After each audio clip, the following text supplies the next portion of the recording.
I wonder how many people are going to show up on this first thing on a Sunday morning. And if you're in Texas, it's cold. It's a little cold, a little nippy, you could say. But, yeah. So I'm sitting here and I was trying to decide on what I should talk about this morning. I was like, what can I talk about? Yesterday, I was in a goofy mood and so pumped up and excited about things. And this morning, I'm sitting out here. I'm like, it is so cold. It's so cold out here. But I'm not going into my bedroom because I have a sleeping child in my bed that's decided to starfish in the bed or something like that, and all covered up and everything. I was like, no, he's just going to interrupt. He's going to interrupt a conscious coffee, so I'm not going to do that. And the other parts of my house have people in them at this hour. So here I sit out back, and we just had this rainstorm. And if you saw what I've set up, it's kind of funny. I have my phone sitting in a Tupperware dish because my table is like a mini lake, and I'm like, where am I going to put my phone so that I can do this live? I was looking around and there's no place for me to set it safely. So I have a little Tupperware dish and my phone is sitting in the Tupperware dish so that it's like it's in this little boat and it's, sitting here in the middle of water on my outside table. Crazy. But my coffee cup though is not in the water too much, I don't think. But then I was sitting here and I was like, okay, so what should I talk about today? Like, what is kind of the theme of the morning already? What has kind of come through? And I realized that the theme of the morning was all about the word should. It was all about the word should. Should. You should do this. You should look this way. You should post this picture. You should talk on this topic. You should show up like this. You shouldn't do this. You shouldn't be this way. You shouldn't. All this different stuff. So here I sit out here, completely barefoot. Okay, so there you go. That goes along with my title. Like, maybe I should be wearing socks, right? Like, it's really cold out here. I should put socks on. But F the socks. No, I'm not a big sock person, let alone shoe person. So maybe I should get more used to wearing shoes. Maybe I should get more used to doing what everybody else wants me to do. Maybe that's what I should do. Maybe I should show up in my life the way other people want me to show up in my life. Maybe I should speak, act, dress, do photo shoots, do talks, do trainings, write my articles, raise my children, choose the things that I put in my body for health or not, for health or pleasure, according to somebody else's ideas, perceptions, thoughts, opinions, expectations of me, of what they think is best for me, right? That's what I should do. That would definitely make me happy, right? Because then I would be pleasing all of you, and I would be pleasing all of my friends and all of my family and my clients and my lovers and my everybody, right? Because that's what we're supposed to do. We should live according, and self, I'm going to keep it on self. You should not do anything. That's for certain. Like, you should definitely never do anything that anybody tells you to do. But for me, I should choose to show up this particular way because it would make the people that follow me and like me and are friends with me and are family with me and have relationship with me in one fashion or form feel more comfortable, feel more safe, feel, all these different things that they're obviously not feeling because I'm making them feel that way. All right, I know, I'm being completely sarcastic, facetious, whatever the right word of choice there is for all of you word grammar Nazis out there. I don't really effing care right now because I don't show up any particular way because of somebody's shoulds on me. And this morning I was really kind of got in a conversation around this topic, and the reason I start this conversation with you guys around the word should is that because of this other conversation I was having around the word should. My goodness, look at that. All of a sudden my phone's like, hey, there's people on here. Hey everybody. All right. I saw Addison pop on. Hi Steve. Hi Addison. Morning Matt. Monica. Brian. Oh goodness. Morning Titus. Eddie. Good stuff. Hey Kim. Morning. So yeah, so as I was thinking about like this conversation that I had, and I think being in the spotlight a little bit more for all of us who choose to be in the spotlight, live out loud as I call it, and really just let ourselves be seen authentically, raw, in truth, we get impressed on us a lot of the time what other people's opinions, thoughts, expectations, ideas are as to what we should be doing. Now, this is true for every single person on the planet, though. We do this to our children. We do this to our partners, our spouses, our friends, our family. I mean, these people who I get all the shoulds from, some of them are very close to me, and some of them are not so close to me. But there is often this running theme of, well, I would like you better if you did things the way I think you should do things, because this really is the way you should be showing up. This is really the way you should be acting in our relationship and our connection. But what does this do to us? We do live our lives according to trying to people please all these people in our life, all these relationships in our life. And in general, as a society of human beings, we typically try to give to another exactly what they might need, what their expectation is, trying to keep the peace, trying to, show up in this way or that way so that they will see us in a certain light. We do it really big in the dating world. Like in the dating world, especially for that first 6 months, year, 18 months, and sometimes even longer, we really give the other side exactly what they want to see from us. Subconsciously or consciously, we do this in little ways. And we do this, in the workplace. We show up in certain ways because we have to, right? We have a boss, we have this, we have that. We're trying to make a good impression. But in trying to make that good impression, what are we also doing?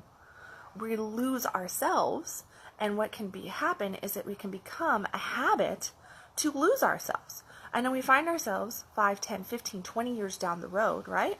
Going, I don't know who I am. I feel so lost. I feel so empty.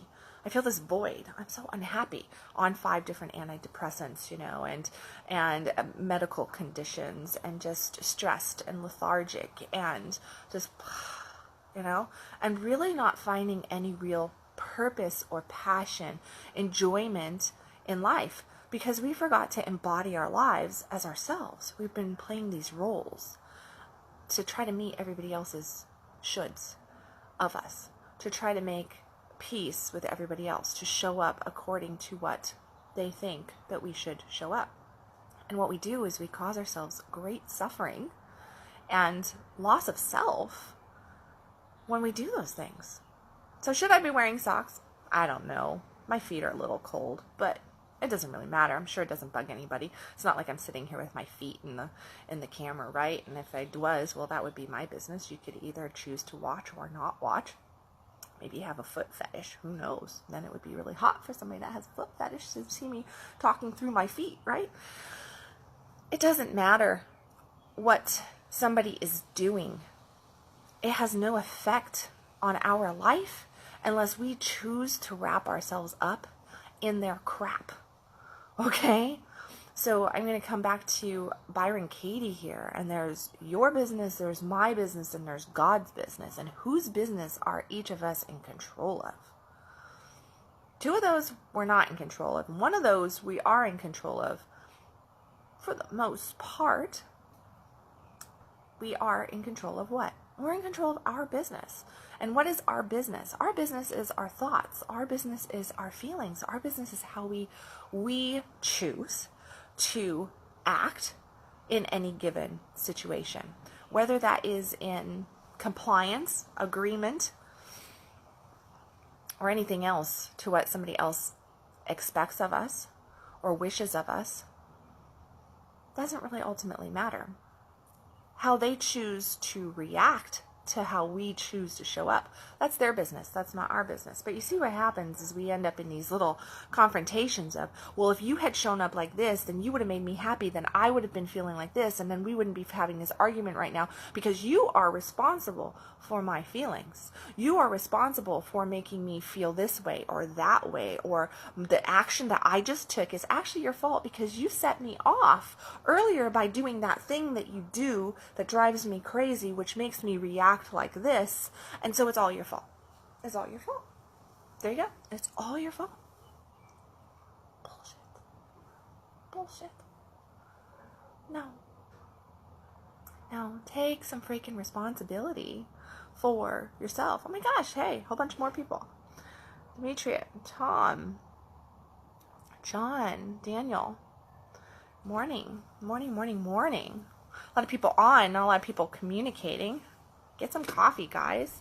Let's hear some comments. Like, tell me what I should or should not be doing. Hey, Kendall, you should take off your mascara from last night. Morning, Angie. Hey, hey, Kendall, maybe you should brush your hair before you show up on Conscious Coffee. Maybe you should fucking brush your teeth, too. Yeah, I haven't done that. Because what? Conscious Coffee, for the most part, the whole point of doing Conscious Coffee when I started this almost 2 years ago was that I was showing up so raw, so real, within the first 5 minutes of being awake. So it would be my first cup of coffee, and it was just like this whole thing where I was coming in raw. Everything is, when I do these conscious coffees, I don't have them planned. I sit here for just a half a second and I go, what am I feeling? I tune into me and I just let it roll.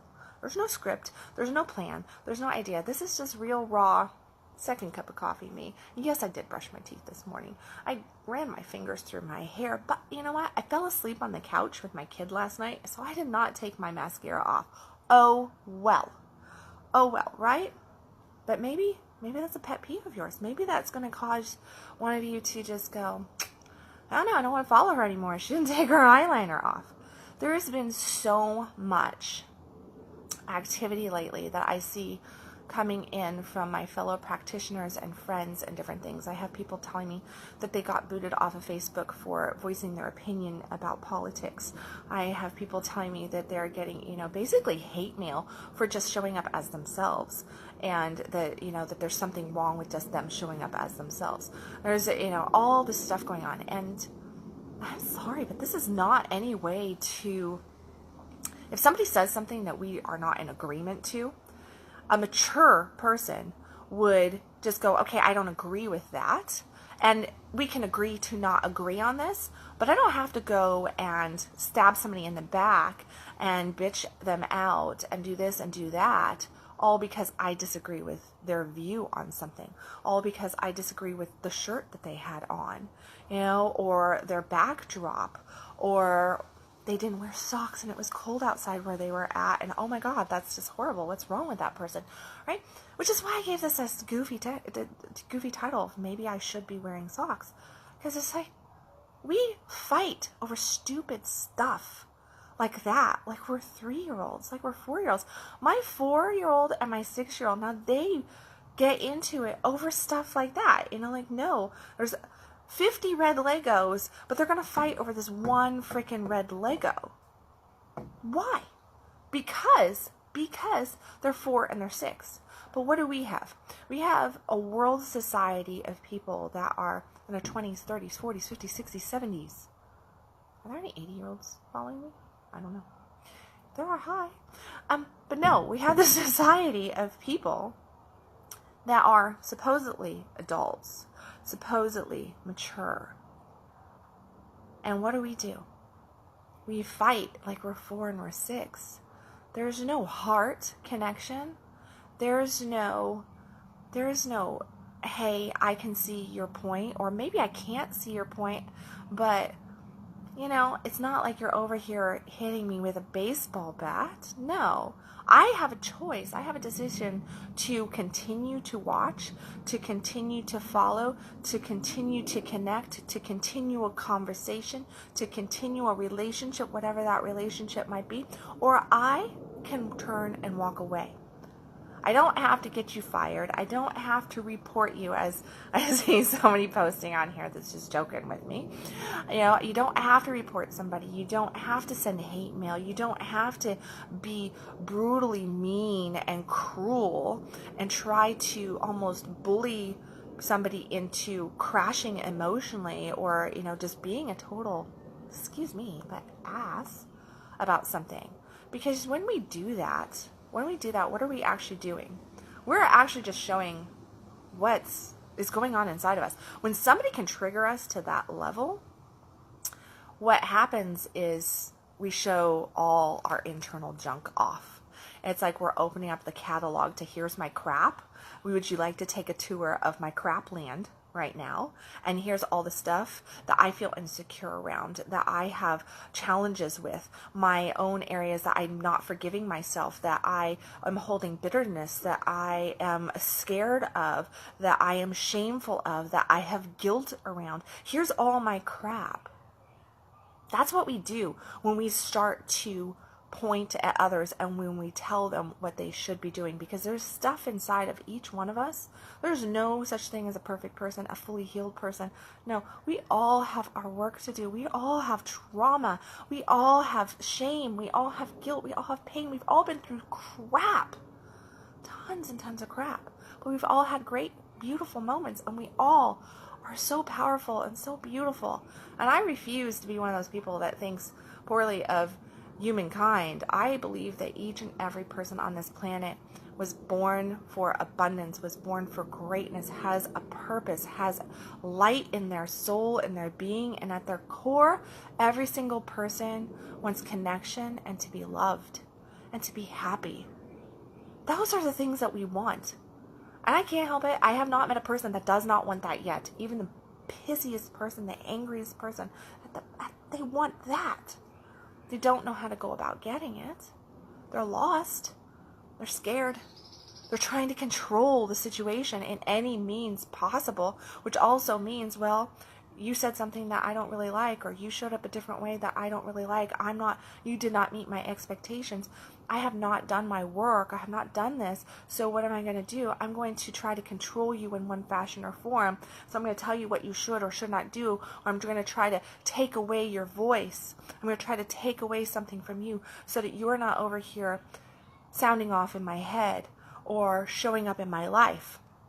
So I'm going to try to destroy your castle so that I don't see your castle. Instead of just turning and going the other direction and going, you know what, you can have your castle over there. You can have your castle, and I can go over there to that castle, or I can go build my own castle over there. I don't have to come visit your castle. I don't have to even look at the direction of your castle. I can go over there and I can have my own little valley, my own little meadow, my own little place for my stuff. I don't have to actually get caught up in all of this. Much like you don't have to watch every single TV show on that comes onto your TV, you know, you have your series that you love. It doesn't mean that you have to love what your neighbor's series is, or what your daughter's series is, or what your mother or your best friend or even your partner. You don't have to like what they like, right? You like what you like, and you don't have to sit down. You don't have to watch every single episode of somebody else's series just because.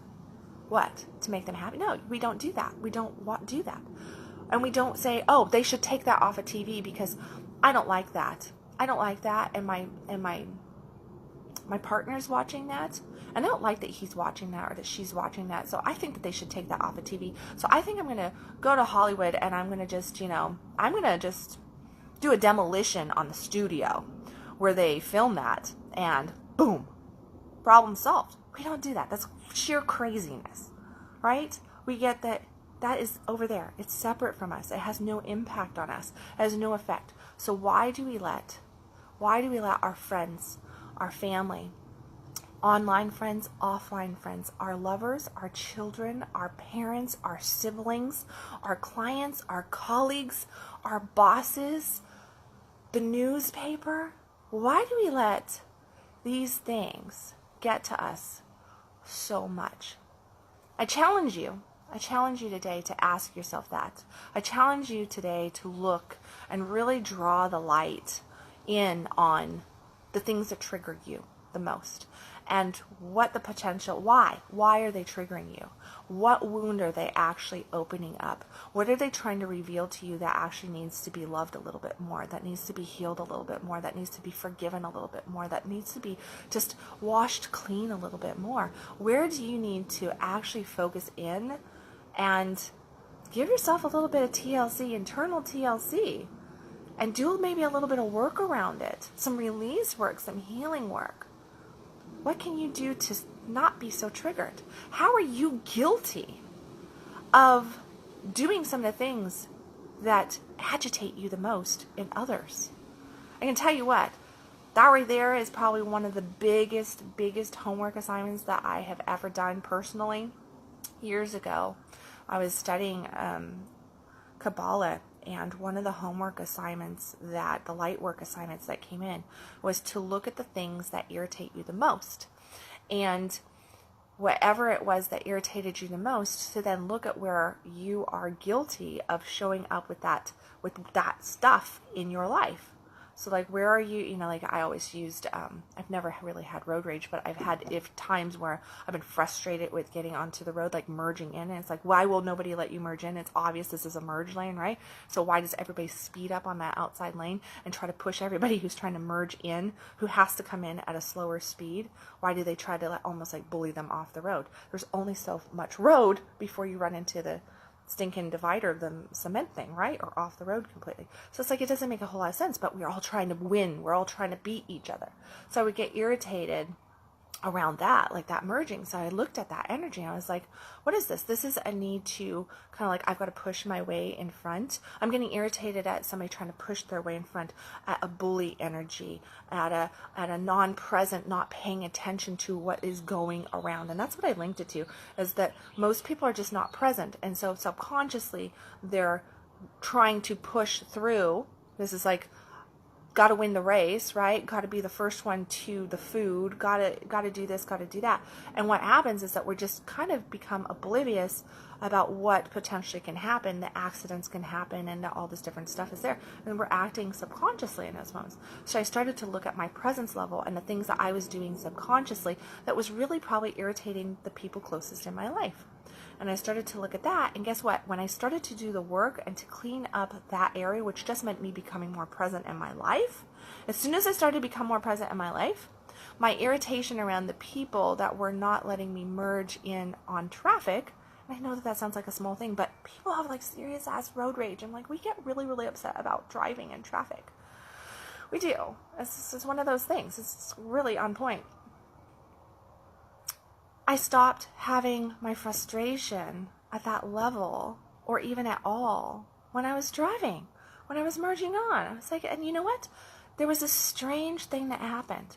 I started to notice that I didn't have as much trouble merging on to the freeway, merging onto any road. It just was that I just was now driving in so much more ease, because I took away my own bitterness of my own stuff inside. I became present inside. And that made everything else in my world, in my exterior world, which was showing up from what was going on my internal world. And it's changed my external world. So I challenge you to really, truly look at the things that trigger you. Look at the people that trigger you. Look at the messages that trigger you.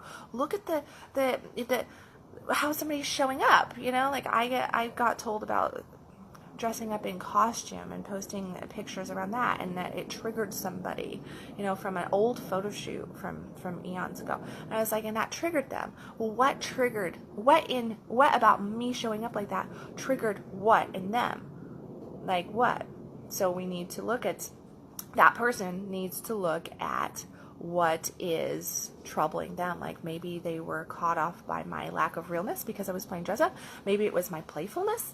Maybe it was, I don't know, because I was showing two of me in that particular picture. So I was showing two different aspects. Where's the lack of comfort with the maybe the two different personalities that other person's having, right? Brian, it took a crazy accident for me to let go of such. Yeah. Sometimes that's exactly what happens, and that's a great point to make, because sometimes we have to have some crazy stuff happen to us to really make an impact, to bring our attention in. and make us go, whoa, whoa. Like, life is fragile. Our moments are fragile. Our energy is fragile even. We can shift things, and that means all things, but it really requires us to become more present. And it definitely requires us to stop trying to control all this stuff that is not for us to control, and letting others rule us, letting others own us by us listening to their expectations, their thoughts, their opinions, and us reacting and trying to give exactly what they are, will only lead to misery, will only lead to suffering, pain, unhappiness, lack of joy, emptiness. We're not doing anybody any favors, least of all self. And if we're not doing ourselves a favor and we're feeling like crap, then guess what? Our children see us feeling like crap. Our families see us feeling like crap. Our friends see us feeling like crap. God sees us feeling like crap. And more crap shows up. More crap shows up to support that evidence of us feeling like crap. And we dig ourselves in this miserable ditch of negativity. But there's only one person that can get us out of that. Only one person. And it sure the heck isn't the person that you think should be wearing socks when it's cold outside, or showing up some freaking way online, or, you know, how they choose to mow their lawn, you know, or whatever. I mean, whatever the goofy thing is, it's just, you got to realize that it really is goofy. So, okay, Addison has been kind enough to share the challenge, the homework that I gave in here. Thank you so much for writing that. Jeanette, showing up, being present in internal world to overcome bitterness in external world. Exactly. So that is just, I think, thank you, Jeanette, for just summing that up there, because I think that that's just very, very powerful. I encourage people to go through the comment section on here if you are on my profile, to actually read through the comments. There's some good ones this morning. Thank you, everybody who is definitely on, and for all your love, your likes, your faces that you're making, and for your comments, and just for being here this morning. I hope you are having a blessed Sunday. As always, you can follow me at www.kendalwilliams.com. Stop existing, start living, and I will catch you tomorrow with another Conscious Coffee. Bye, everybody.